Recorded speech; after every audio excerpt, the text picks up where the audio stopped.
I am so excited to get to interview Shelly Malizola, founder of the Beauty Cloud, owner of Allure Designs, a salon and boutique in Libertyville, Illinois. We are here at the Data Driven Salon Summit in Denver, Colorado. And last night we attended the Top 200 Salon Ceremony Awards in a dinner, and Shelly and her salon were awarded again the top 200. And you said it was 9 consecutive years that you guys have gotten this award. Mm-hmm. So I'm so excited to get to talk with Shelly. She's been a stylist and a salon owner for over 30 years, right? 28 years. Okay. Yeah. 28 years. But a stylist for over 30. Okay. And a salon owner for 28 years. And with the Beauty Cloud, she does education and she also does coaching. So we're going to talk a little bit about that, talk a little bit about her. She has done some amazing things. So I'm excited to get to talk to you. Did you want to be in this industry, or is this something did you plan this when you were growing up? Tell us a little bit about that. I mean, when I was as little as probably 3 or 4 years old, I was cutting all my Barbies and my dolls' hair. A situation actually happened when I was in high school. It was a sad situation that had a good ending, and essentially there was a girl that was being bullied about the way she looked. She didn't know how to style her hair, and she didn't know how to do makeup and all those things that, back then we were all experimenting with. So she was being bullied. She ran out of the classroom. I grabbed my bag, which I called it my Mary Poppins bag, because I had curly hair. So I had flat irons in there, hairspray, makeup, everything possible. That's awesome. I chased her in the bathroom, and, they were making fun of the way she looked. So we ended up coming out of the bathroom, and I did this quick makeover on her.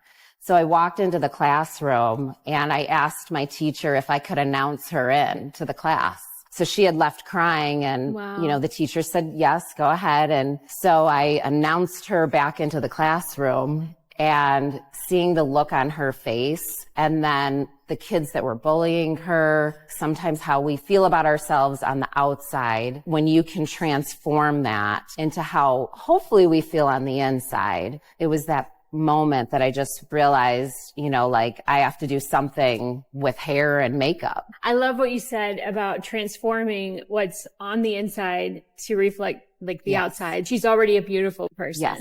But you made that revealed on the outside. That's so cool. I love that. And to this day, that is part of my mission statement. Okay. So it's transforming internal beauty to external radiance. Wow.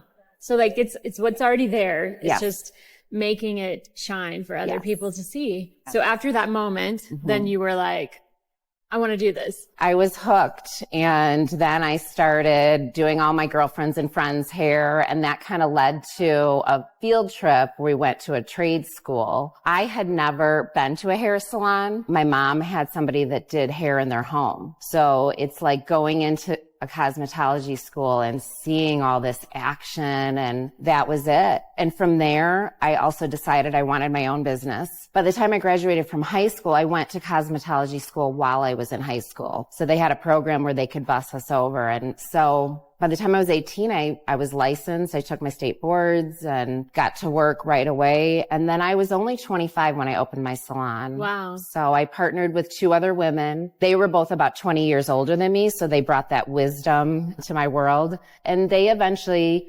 retired, and I slowly bought them out and then went solo as an entrepreneur in 2008 without any partners. Tell us about the name. Yeah. So back in the day, I'm going to date myself, we had the yellow pages. And I know when I talk about this to some of my younger staff, they have no idea what the yellow pages were. I know what but they are. Okay. So back then, when you went to the category hair salons, you wanted to be in the beginning. So we knew we wanted to start with an A, and then there was the rhyme, start with A, easy to say. And so we took the A, and then the U-L-L, Allure, R-E, we took the 3 partners, all of our names, and we just played with the letters. So the L-L is from Shelly, and then the U and the E were from Sue and Judy. And then we tagged on designs in beauty because back then we did all things beauty. So we massage, spa, We had 4 nail tables going. Choosing a name like that, it's been great because the business has continued to evolve over the years. And now part of the salon is a full retail boutique because we're in a downtown area in our town. So it lends itself to retailing on the front end. You grew your salon to a 7-figure business with a really small team. Yes. How did you do that? Part of it, and I know we're going to talk a little bit about it later, is this highlighting technique that I started doing when I opened the salon 28 years ago. It's called the Layback Foil. I learned it from somebody in the industry, and then I kind of coined the name and started using it. And it's a technique for highlighting that enables you to highlight very fast, very efficiently, and double book and not be overly stressed as you have 2 clients at one time. So it's a very high profit margin on that service. I've been able to grow it to that 7-figure business with a small team. Right now, I have 14 employees. Some of those employees work my store in the boutique. So a large portion of our revenue is product retail and boutique. And then I have 7 hair stations. So only 2 of my hair stations have full-timers. So we're able to produce high amount of revenue in the way we do our services. Wow. And you also told me that the layback foil technique helps a stylist to be able to work longer hours without being extremely tired because they're off their feet, right? Yes. So it's a technique that you're highlighting and you're actually sitting. The client is in a reclined chair, an all-purpose salon chair. We really work on, even with our education program, proper body positioning because it's very, very common in our industry to have all kinds of neck problems, back problems, tendonitis, wrist issues. So so them sitting, we work on body positioning. You know, we get the longevity and it's working smarter, not harder. And it's tough standing in one position for hours and hours. You're going into salons now and you're also having them come to you, right? With your education. Our award this year was for our education program. And I decided a couple years ago, it could be another revenue stream for the salon to be an educational center. So I host classes throughout the year and we'll let other stylists come in and pay a fee. And it helps offset the costs for, the classes that my team's also taking. And so do you teach other elements of the beauty industry or just the layback foil? I have an educator that teaches men's haircuts and styling, real precision short haircuts.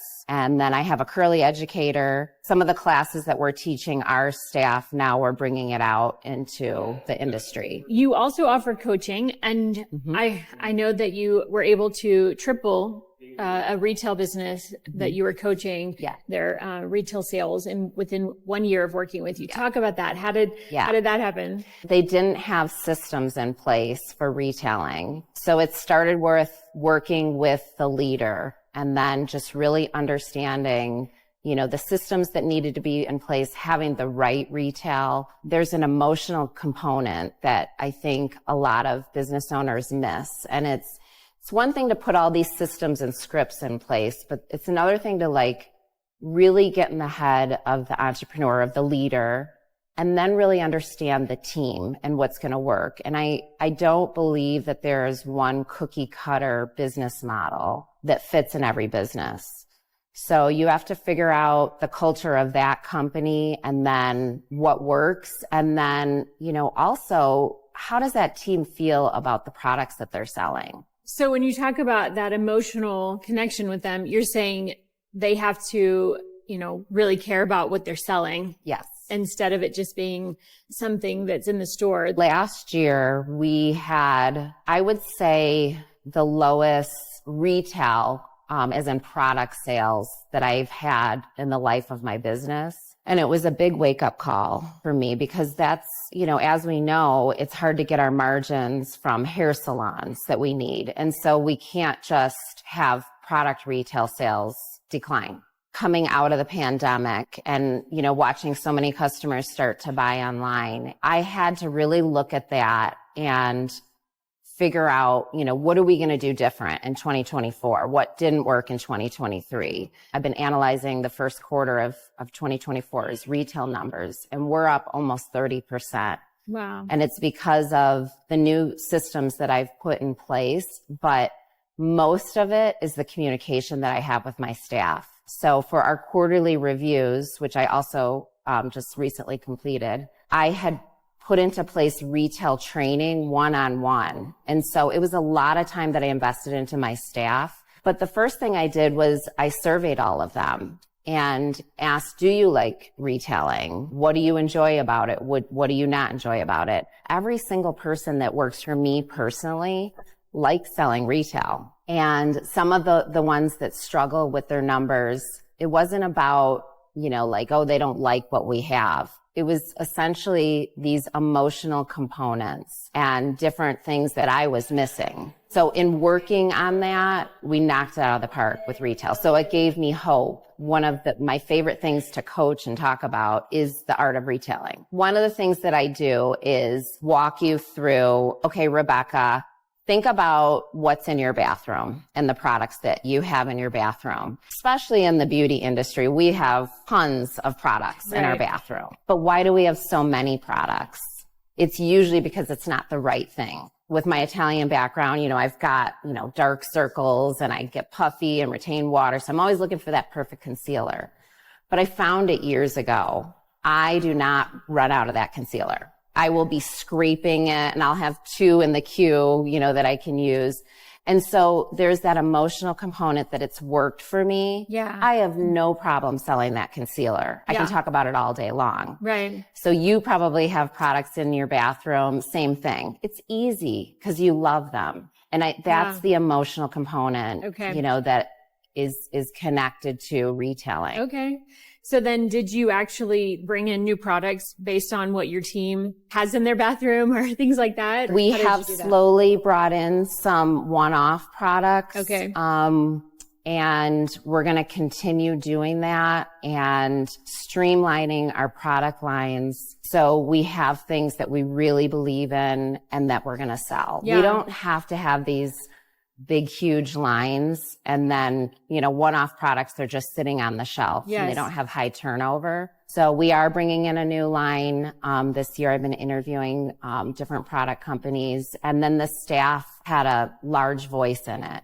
So I brought in testers of one of the final lines that I'm looking at. We got little sample containers and people, it's almost like a little apothecary, setup. I also did a vote, and I had one of my team members kind of go around and ask people, how are they feeling about it in case they were afraid to really give me their thoughts on it. But I also met with all of them and, and they know, they have a strong voice in making those decisions. And with the softwares that salons have now, the reporting is so great. We use Forest, and I can go into inventory and I can look at how often that product was purchased in the product record. Wow. And so when I go to do orders and I work closely with one of the women that works for me who does the orders, we're analyzing, how many need to be on the shelf, how many turns does that product have. Wow.